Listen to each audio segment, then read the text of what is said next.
はい、皆さんこんにちは。竹虎4代目です。さてですね、今日はすだれです。すだれ。これね、単なるすだれではなくて、実はね、別注のすだれなんです。竹虎ではですね、このひご幅、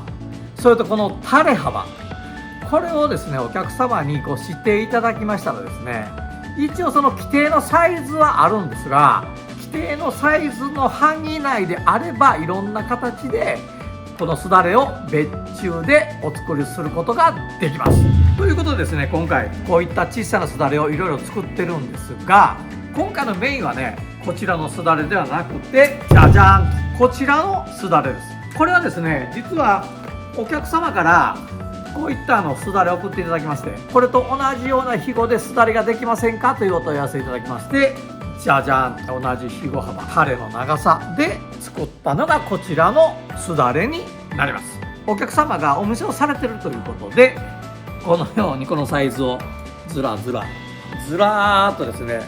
100枚分今回ご注文をいただきました。皆様もですね、別注のすだれ欲しいという方おられましたら、もしかしたらあんまりいないかもしれないんですが、別注のすだれご用命いただける場合はですね、この横のひご幅、そしてこの垂れ、この長ささえお教えいただきましたらですね、作ることができますので、ぜひですね、どしどしご用命いただきたいなというふうに思っています。ノーバンク